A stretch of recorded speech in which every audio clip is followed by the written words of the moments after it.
potencijal, pamtit ćete do srednje škole, a ne samo do kraja ovog turnira. Ma da, nisu imali šanse, realno. Mislim, ti momci su sa sela, šta znaju oni o basketu, igri da svakodnevno na njih, aha. Najjači smo bre, nema šta, pobedit ćemo i u finalu. Dajte ljudi ne preterujte. Ko preteruje, šta je tebi, jesi li video dresove? Pa dobro, možda nema ni para za nove dresove. U osnovu, dresovi nisu biti važna igra. Pa igra i nikakva nije, sve vreme smo bili bolji. Dobro, pustite sve da to. Važno je da smo mi pobedili i da idemo u finalu. Ja, kako si ti Dobrica? Važno je da smo sad pobedili i idemo u finale. Šta pre pobedili? Skazali smo i bre. Tako je, pobeda, pobeda. Ah, kako je sladak. Pa jeste, sladak je kad ti kažeš. Ti si uspela da me slikaš kad su izgubili? Ma jesam, ali mutno. Isto kao da nisam slikala, ne vredi. Više se vidi nečija ruka nego oda, baš se smotam. Sve si luđa. Kaži.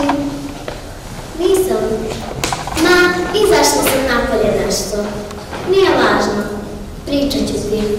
Važi, zovem te. Ćao. To je sigurno njena siromašna drugarica. Ne pomislim, je odvratno. Ne mogu da je smislim. Ježem se kad pomislim samo na nju. Ne razumem Rejhana kako može da se druži s njima. Moram da idem. Ko je to bio? Sigurno tvoja siromašnica što ti se nakačilo da ne ume da ti se otkače. Stvarno Rejhana. Mislim, kako možeš sa njom samo da se družiš? Mislim, dođe ponekad kad vidi vas da je zajedno da se uvredi i ne pogledam te više. Dobro, Sandra, nemoj da si tako. Već smo razgovarali o tome. I tebe je moj znam našeg vrtića. Kako da se ne družim sa njom samo zato što je ti ne podnosiš i zato što je siromašna. Uostalom, ona mi je najbliža. Vrate do vrata. Pa šta, moji sa kim iz komšiluka ne razgovaraju, a su živi. Šta će ti tako usrediti? Čovek treba sam da bira ljude s kojima će da udede, a ne da si otrpi nekoga samo zato što stavim. Ćao. Nisi me zvala sinoć? Mama me nešto gnjavila i tetka bila svratila kod nas. Bilo neka gužba, a htjela sam da te zovem, stvarno. Nisi čula galama? Nema veze, mislila sam taman da dođeš da završimo lekane iz biologije. Uf, da. Taj grubi rad, kako sam zaboravila, jel za danas trebalo? Da, za danas, kako si zaboravila, mislila sam da znaš. Uf, neće valjda da ocenjuje, šta ćemo da kažemo? Ne sekiraj se, ja sam da se ih završila, čekala sam te da dođeš, šta mi je bilo dosadno, kažem na poštu da ti ne dođeš i tako deo po deo i završila sam cijel rad. O, hvala ti, reći ćemo da smo zajedno radili, jel tako? Naravno. Hvala ti, baš sa srce. U redu, znaš kako se kaže, ništa je drugi put. Ćao, Majda. Ćao.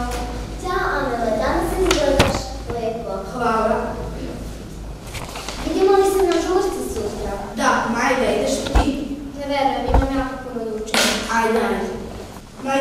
Majda nije došla. Zato što interesuje gde je ta siromašna devojka. Zašto su to su na osnovu toga da li je siromašan ili bogat? Nije naš nivo. Moj tata mi je stalno govorio da su prijatelji svetionice prijateljstva put do sreće. I uvek mi je napominjao da se prijatelji poznaju po srcu i po dobroti, a ne po nečem drugom. Kao i da novac ne kupuje prijatelje, već se prijatelji kupuju poverenje. Osim toga, manje bi se da... Molim? Da, dosadili su mi vaše osude, da li je neko siromašan ili bogat, da li živi u gradu ili na selu, prije mi da sam u njenoj blizini. Onda ćemo se svi družiti. Prijateljstvo ne poznaje novac ili status.